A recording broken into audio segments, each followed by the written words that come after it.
Hello, loves. Hello, hello. Hills here from the Blue Flame. How is the eclipse wormhole treating everyone? I can say it has been pulling apart and putting back together sort of energy for me. A lot of deep, deep,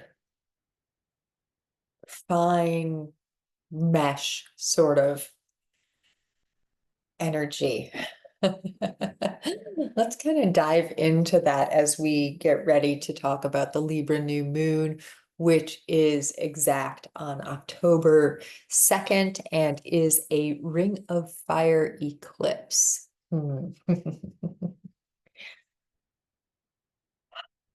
Oftentimes, I will describe the work of spiritual alchemy, of physical light body integration as a sort of pulling apart of the threads of the tapestry of our being.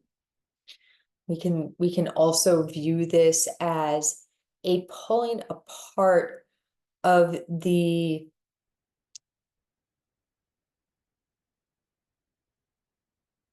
let me feel how we want to explain this. There is all this energy, these electromagnetic currents that run within our physicality. They are the conductors of matter and spirit. Conductors of matter and spirit.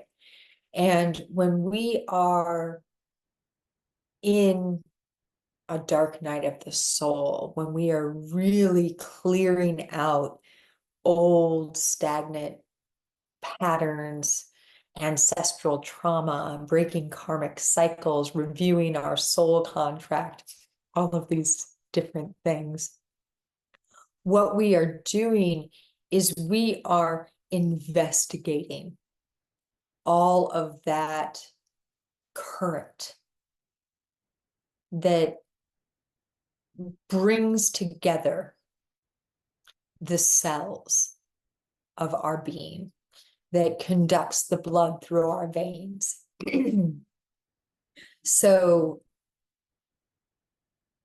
when I say that there has been a lot of pulling apart in the fine mesh, what I am speaking to is that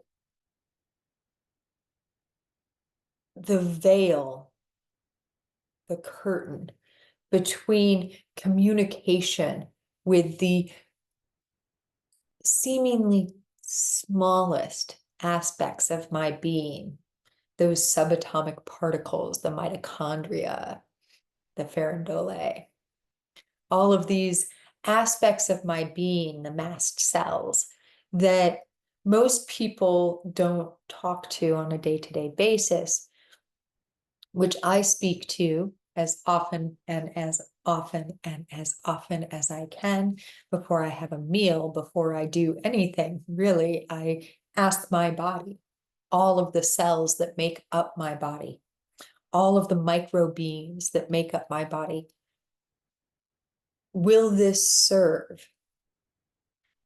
Is there something that you have to share with me? Is there something that you can release in this moment?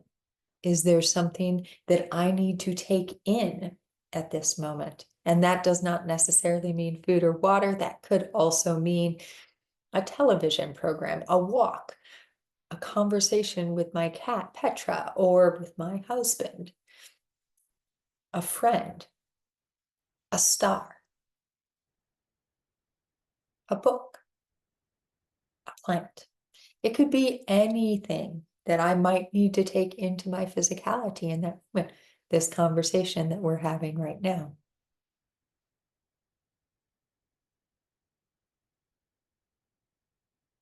Libra where this new moon is occurring, at the 10 degree, the sun and the moon both at 10 degrees. So though the new moon is on the 2nd of October, it really is activating the energy of the 10-10 portal. We'll get to that in just a minute.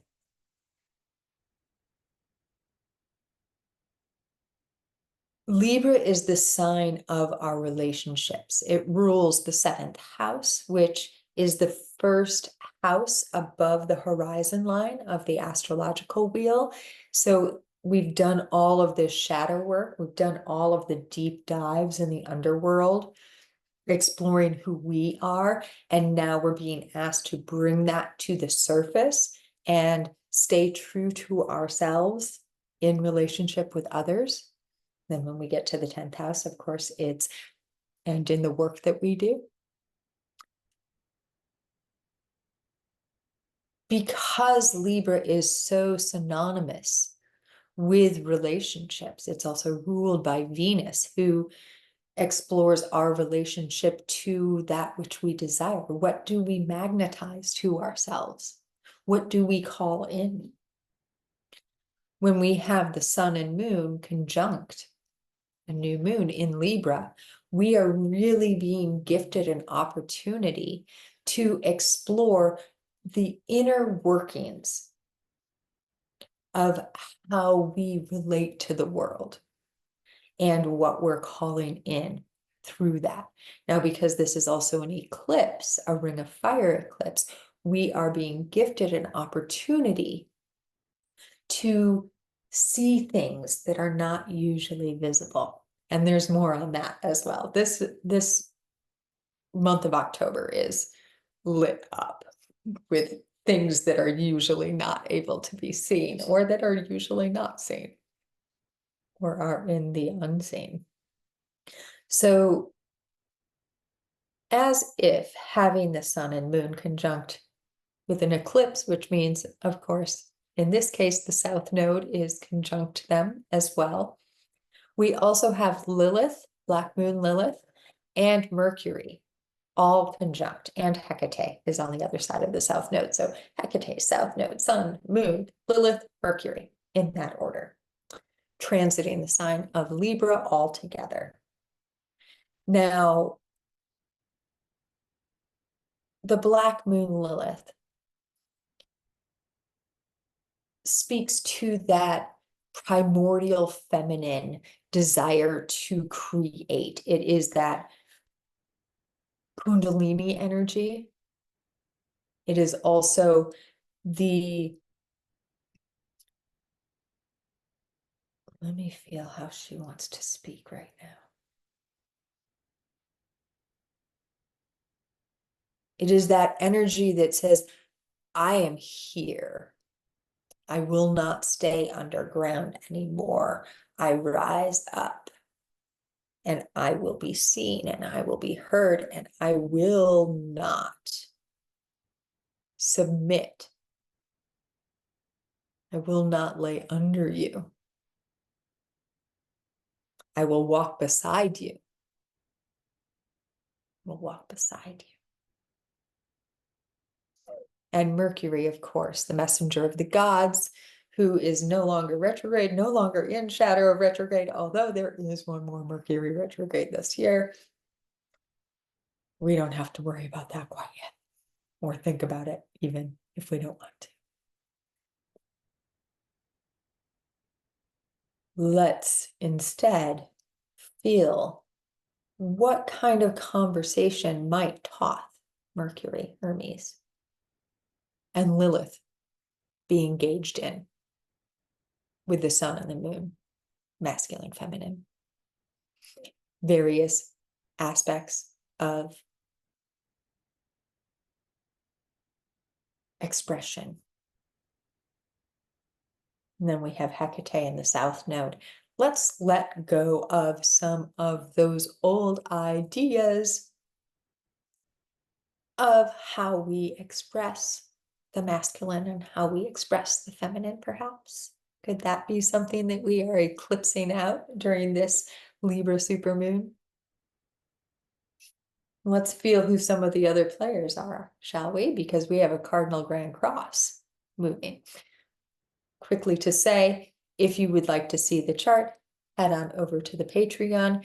When I post the link publicly in that blue flame space, I will attach a copy of the chart if you would like to follow along. So,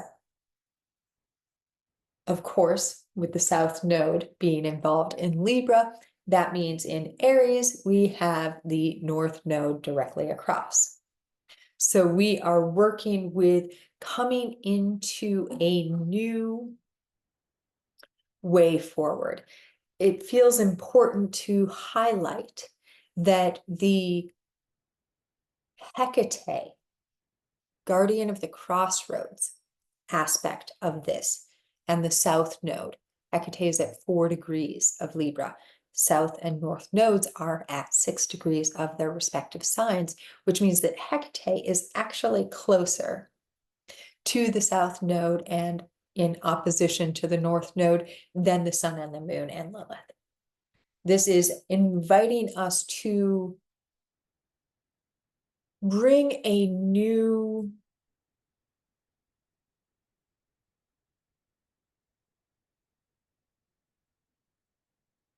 exploration into our navigation, to look at all of the roads. Remember, Hecate is the guardian of the crossroads. That's one of her aspects. That's one of her energies. So she invites us to look at all of the paths ahead of us, around us. She holds a torch so that we can see all of these paths. With that conjunction to the South Node, she is showing us, if we choose to see it, all of the paths that we have already tread and the ways that they did or did not serve. And in opposition to the North Node, all of the potentialities that are available to us, and inviting us to feel in, to deepen into our truth, and to say, which is the truest for me in this moment? Which path serves the highest good? Which path is in the closest alignment to divine will that I can currently follow in this moment?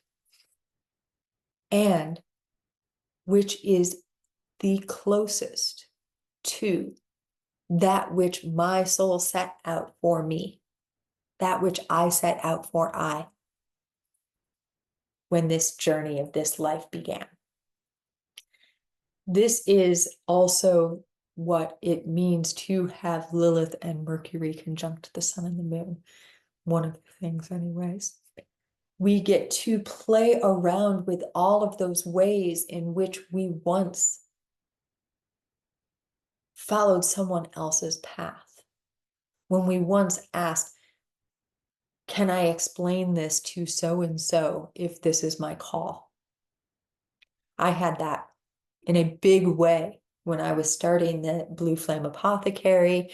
I started it with a lot of light encoded apothecary treats because I felt like that was something I could explain to my in-laws, to my parents. In truth, of course, what I am called to, yes, I make apothecary treats, and I have one right here behind me, but the truest aspect of my calling is facilitating journeys, working with sacred energies, helping people navigate their soul path, holding a torch as Hecate does to help alight dark passages.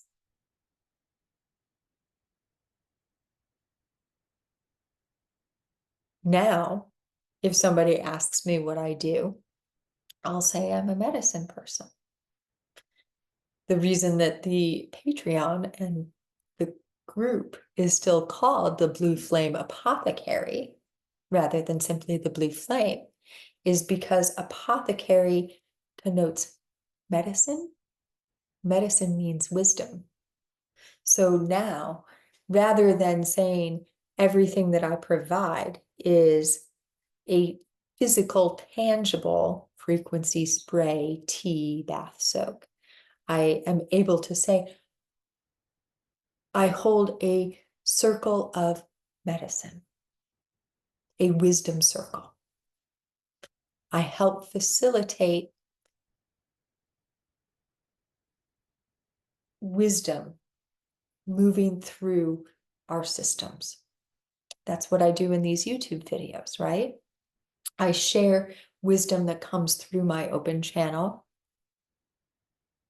with all of you, that it may help you see a wisdom that you already contain or that has been gifted you through your whole interdimensional beingness, through the stellar dimensions and all of the ways that we receive information.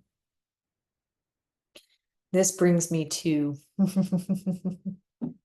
where we are going today, for real. So I mentioned that this eclipse is a cardinal grand cross,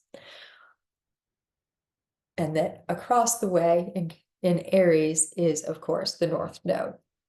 Let's look at what's going on with Cancer and Capricorn, shall we? We're not going to get to Pluto yet, though. Pluto's going to come in today. In Cancer, we have Mars at 15 degrees of Cancer during this new moon, almost exactly conjunct the stellar dimension of Sirius. Sirius is but one of the powerful stellar dimensions that's being activated during this eclipse in tight configuration aspects.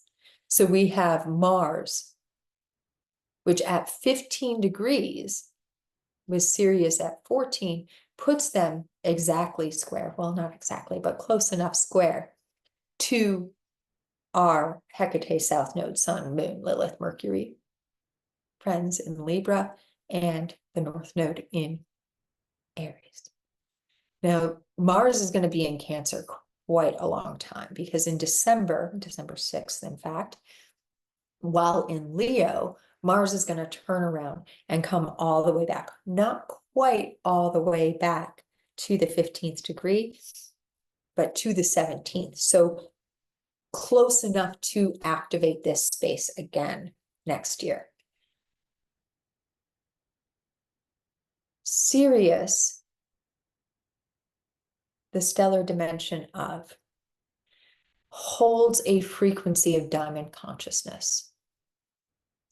It is an element of Christ consciousness. It is that diamond white, almost bluish light that so many of us are able to connect in with. A lot of people who connect in with blue beings that are reflections of Sirian energy of the dimension of Sirius. It, like Arcturus, is a portal station. So energies that travel through interdimensional, interstellar energetics, those which are not embodied universes, will use often the portal of Sirius to come through and connect with us. Mars here. Now remember, Mars is in a massive identity reconfiguration, is the way it wants to be said right now. Mars is in a massive identity reconfiguration, which is to say that all of the labels of war, in the very human way that we have engaged in war over the last millennia or so, couple of millennia, eon, era. We have attributed to Mars. We have given Mars this label of war, as in battle, as in death and killing, vengeance, avenging. The truer aspect, the non-shadow, perhaps, aspect of Mars is purpose, thrive. I am ruler of Aries. Now, interesting, yes, ruler of Aries being activated in Cancer while a Libra New Moon Eclipse is occurring, right? And Sirius is there, helping us to lighten the load that we've been asking Mars to carry, perhaps, helping us lighten the karmic load of all of this bloodshed. Might even be a better way to experience that. Across the way, in Capricorn, we have Ceres, also known as Demeter, goddess of the harvest, exploring what we consume, what we grow, what we feed ourselves.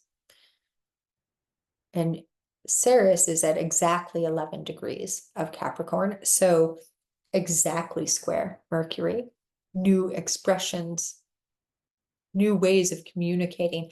Remember, we also consume expression. We also consume communication. We feed ourselves with what we take in through our eyes, through our ears, through our mouths, through our pores.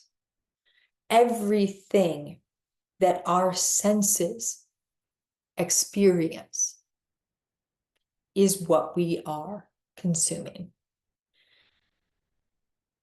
Then we have Isis at 13 degrees of Capricorn, so nice tight conjunction there. Nice tight conjunction, and almost exactly across the wheel from Sirius at 14 degrees of Cancer. So here we have Isis, who is so intimately connected with the stellar dimension of Sirius, right across the way. Isis, who is also a form of Venus, who is the planetary consort of Mars, ruler of Libra, ruler of Aries, right? So here we have Mars in a dance across the wheel with Isis, which is a embodiment of the feminine, which is Venus. And at 15 degrees of Capricorn is the fixed star Vega of Lyra's constellation. So here we have a remembering that Sirius, the stellar dimension of, and the brightest star of the Lyra constellation Vega, dance across the wheel from one another. And this is fixed stars, so they're always dancing across the wheel from one another. They are having a conversation, and the way that they both twinkle, we can feel that, right? What is Vega? We feel Vega as the sounds of whales and dolphins. Some people will even say that the embodied beings of Vega are the silver dolphins.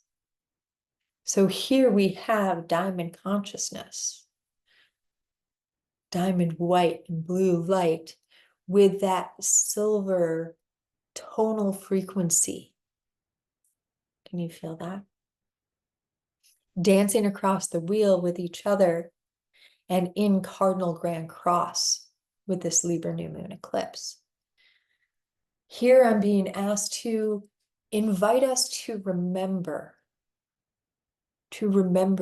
that these stars are gateways these community hub stars, the reason that they have been important for eons and eons and eons, they are in the writings of all of the civilizations that we have written history for and beyond, is because we remember as souls that we have a relationship to them.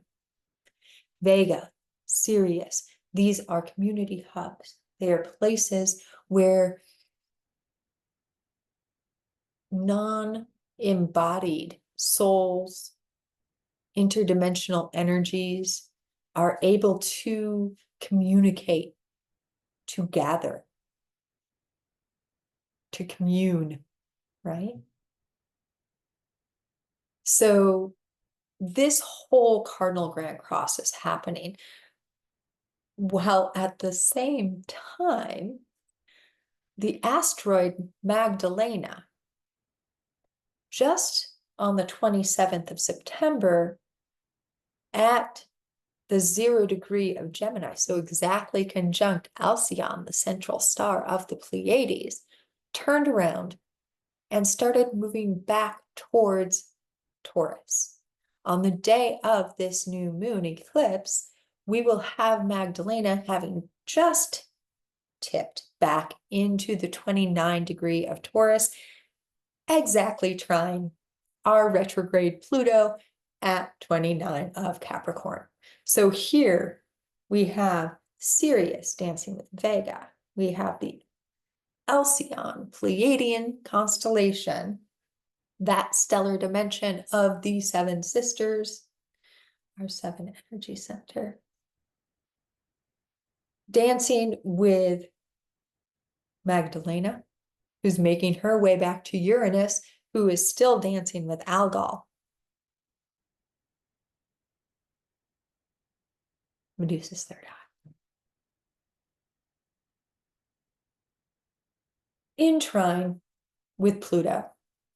Now, Pluto at the 29 of Capricorn on the 11th or 12th, depending on where you are, of October is going to turn around and start moving back towards Aquarius. When in November, Pluto leaves Capricorn, it will not return for more than 200 years.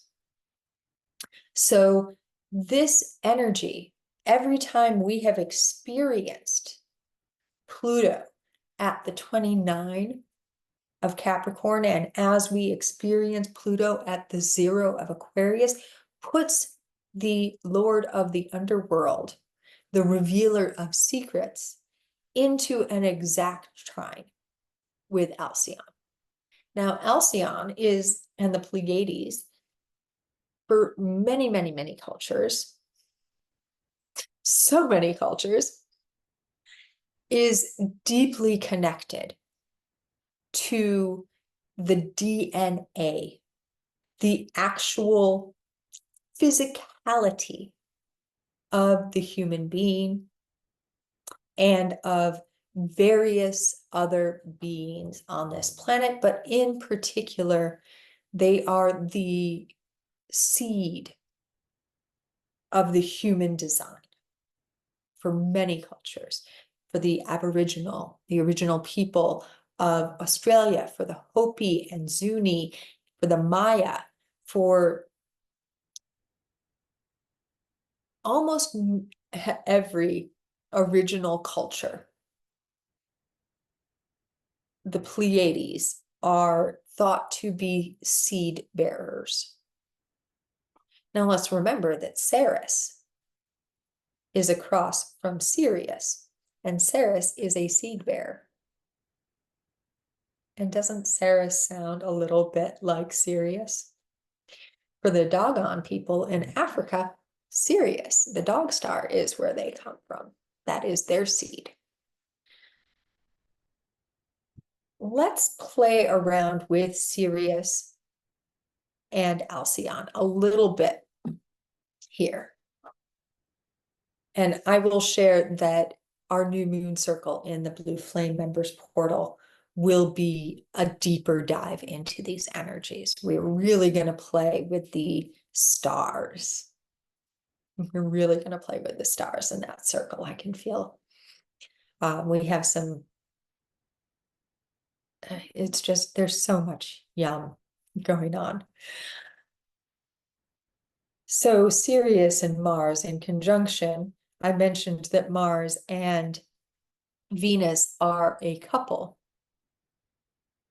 The Earth, their child, sitting in between them, right? Well, Sirius and Mars are in a trine with Venus and the Hathors, that interdimensional race that uses Sirius and Arcturus as portals for communication when they channel, right?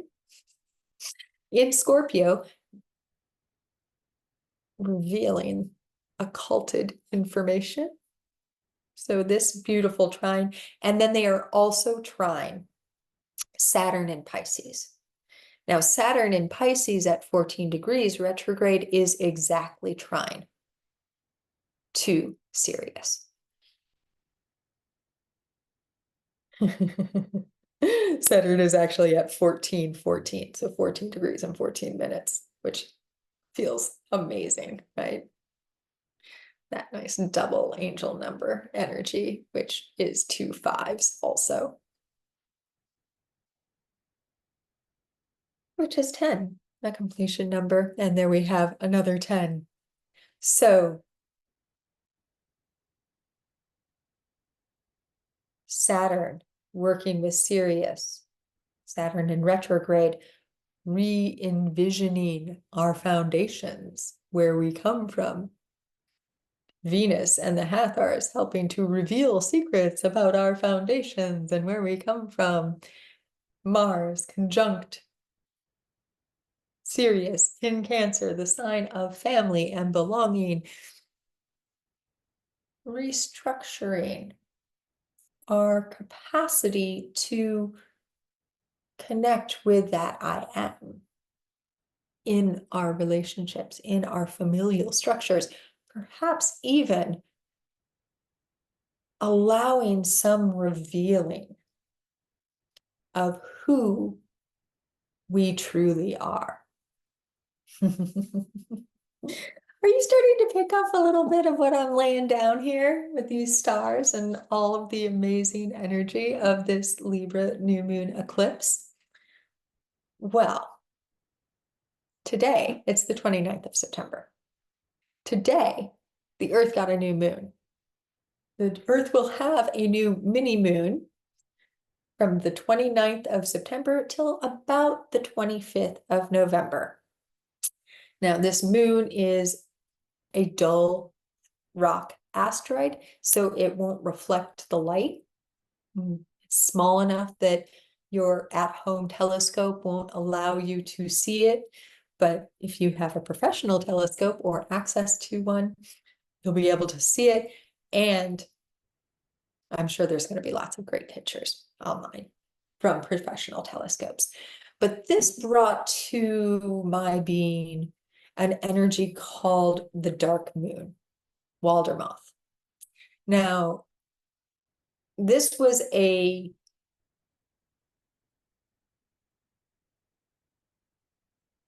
satellite that is sometimes there and sometimes not there. It is something that has been picked up through the spans of time from various telescopes, but it's not always there and it's not visible to the naked eye. We have Waldermoth as an astrological point, and during this Libra new moon eclipse, that point, which is at 28 degrees right now of Aquarius, or on the 2nd of October anyways, will be making a really lovely trine with Arcturus, the way station, which is conjunct Sophia, wisdom, and Artemis, goddess Diana, the huntress moon goddess, the lunar goddess, right? Artemis and the dark moon are actually exactly trine, because Artemis will be at 28 degrees of Libra during this new moon. They are close enough with Arcturus and Sophia in particular to bring in the energies of Jupiter at 21 degrees of Gemini, which is also where on the 9th of October, Jupiter will turn around and start heading back into the earlier degrees of Gemini.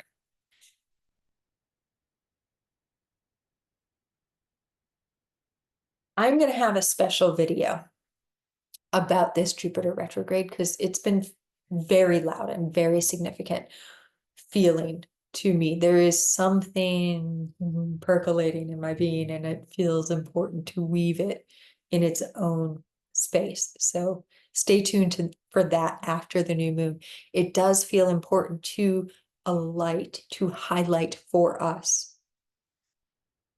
that this retrograde is occurring almost exactly between the Libra New Moon Eclipse and the Aries supermoon almost eclipse. It's almost exactly at the midpoint. And just on the other side of that midpoint is when Pluto turns around and starts moving forward again. So we'll hold that energetically, that remembering. Now, I mentioned that the Earth is getting this dark moon, this mini moon. It's not going to make a full orbit. We're just going to kind of bypass. But we also have another energy bypassing, and this is going to be visible. It might, if you're in the southern hemisphere, already be visible. And as we move between these two portals, that Libra new moon eclipse and that Aries almost eclipse, full moon, supermoon, this comet is going to be very visible. And the northern hemisphere for this comet is going to get quite a show. It's likely to be the brightest comet since Hale-Bopp here in the northern hemisphere through that portal, that window of time when Jupiter shifts backwards and Pluto shifts forwards. Some astronomers are even hinting that it may be so bright we could see it during the day.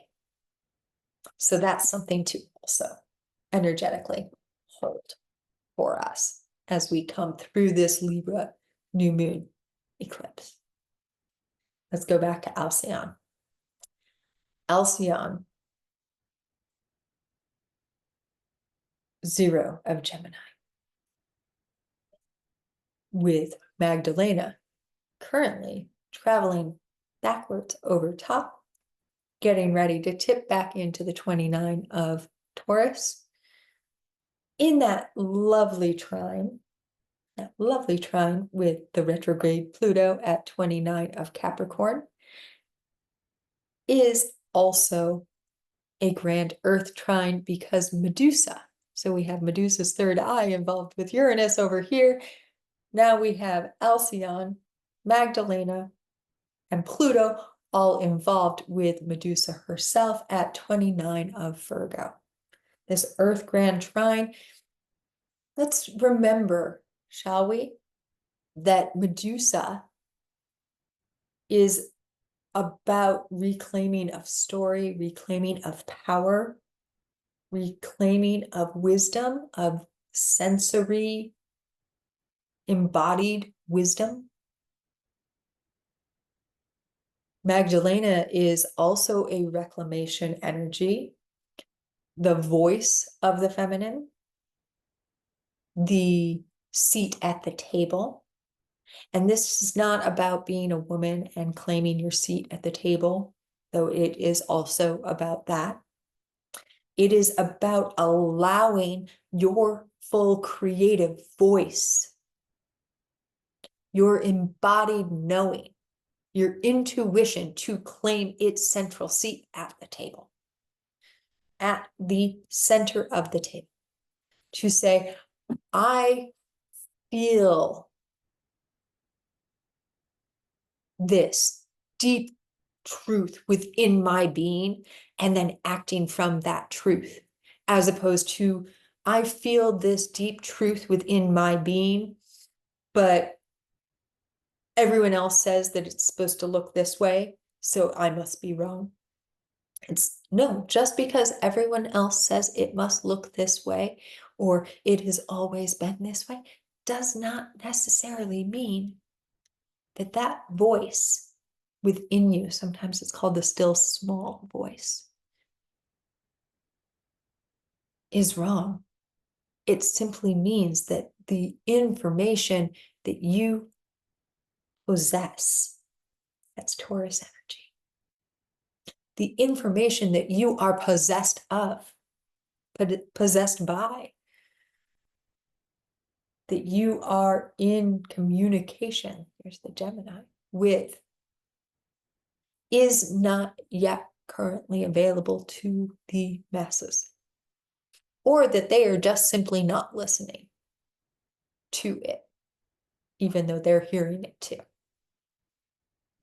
So this is all to say that a lot of the energy of this Libra new moon eclipse and the portal that we navigate between this Libra new moon eclipse and the almost eclipse in Aries on October 17th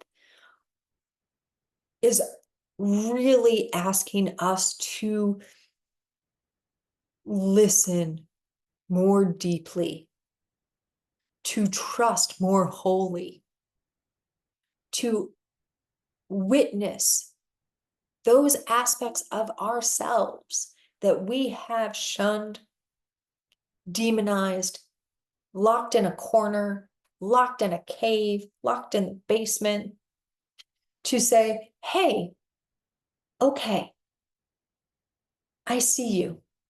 I see you. I see you. Yeah, that hurt. That hurt when that was said. Yeah, that hurt when that was done. I see you. To not shame the victim. We do a lot of victim shaming in the spiritual community. Oh, I shouldn't have felt that way because I'm just giving my power away if I allow that person hurt me. What if we can allow that person said or did something and it hurt us, and still understand that it hurt us because of a deep wound within us? It doesn't mean that we were weak because that person hurt us or that we gave away our power. Perhaps they just showed us something within ourselves that was asking to be seen and we weren't listening. So something outside of ourselves was brought in to help us see it, to feel it, to hear it. Mm.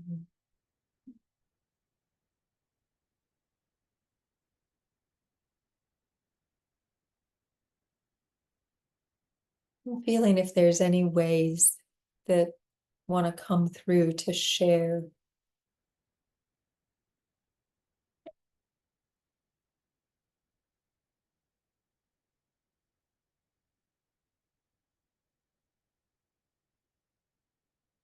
The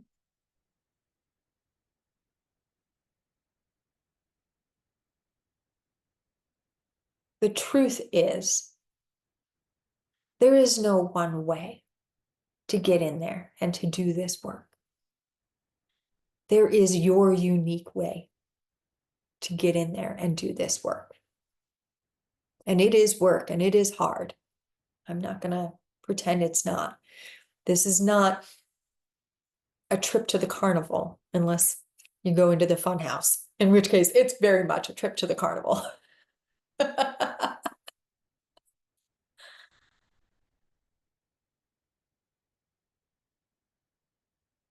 The best advice I can give is find a good guide if that's what you need. I'm happy to help if it calls for you to come over to the members portal and join in one of those ways, or if you want to have a one-on-one consult with me.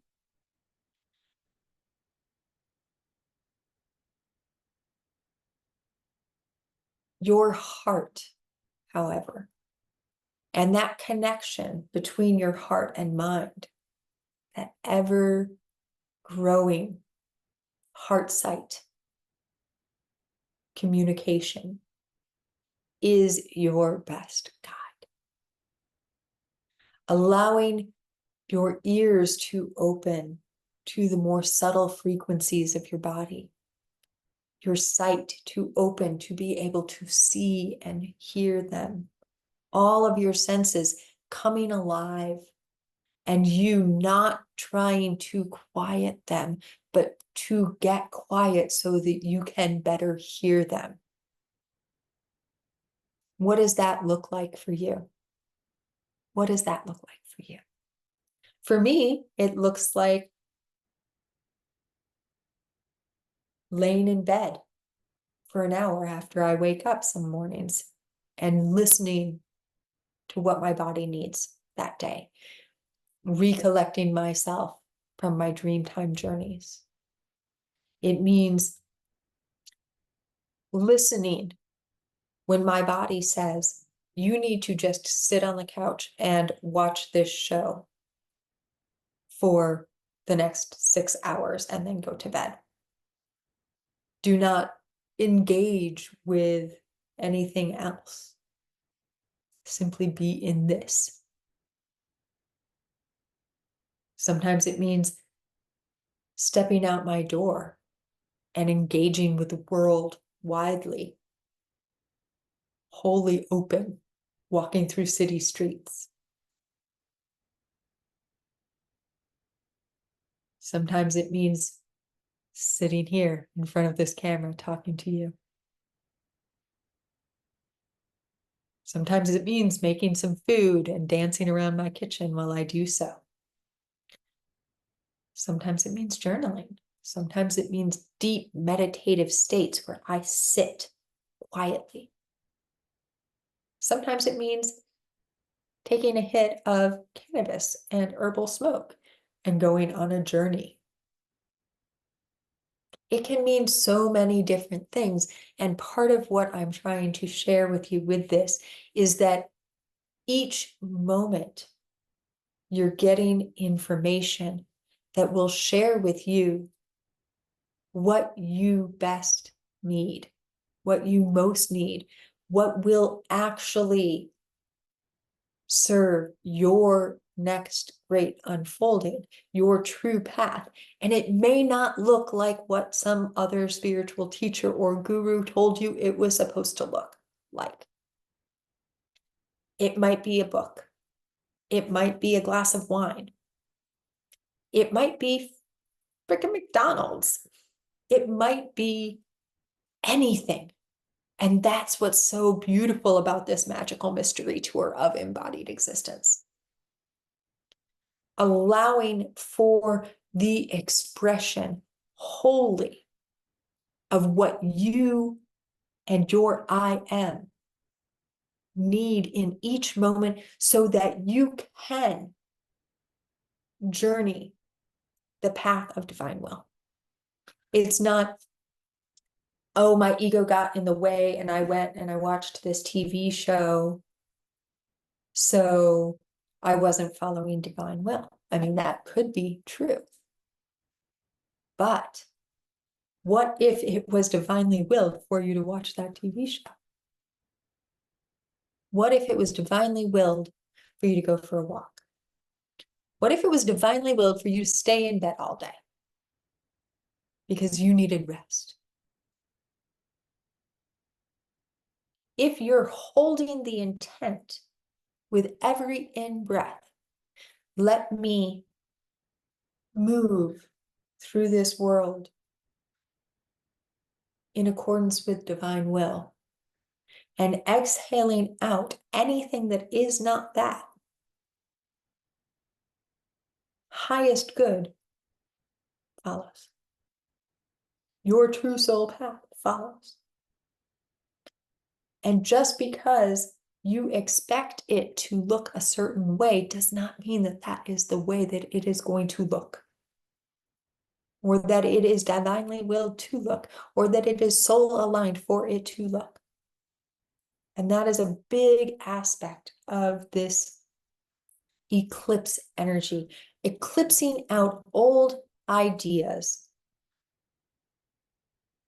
of how you relate to the world, how you relate to your spiritual practice, how you relate to the cosmos, how you relate to yourself.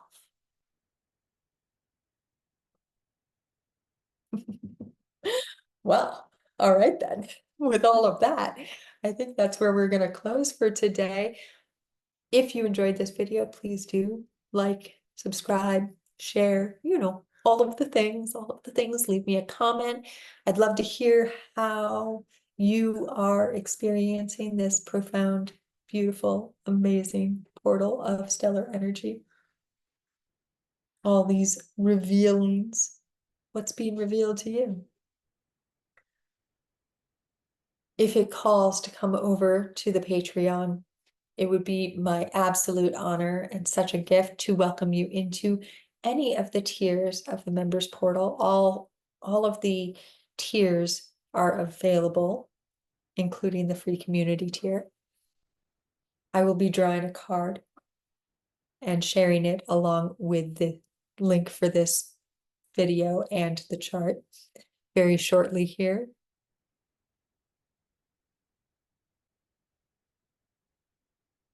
Let's breathe together for a few moments.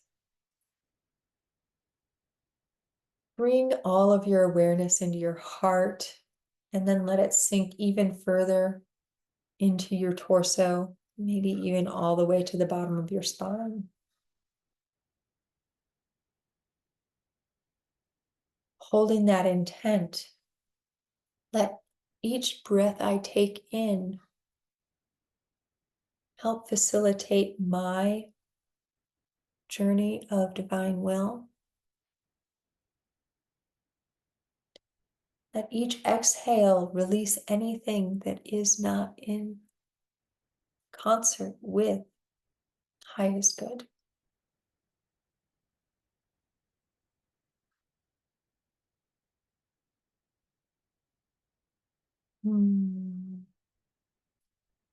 Thank you, loves. And as always, in the always, from, through, and beyond the all dimensions. So much love and deep, deep gratitude for you.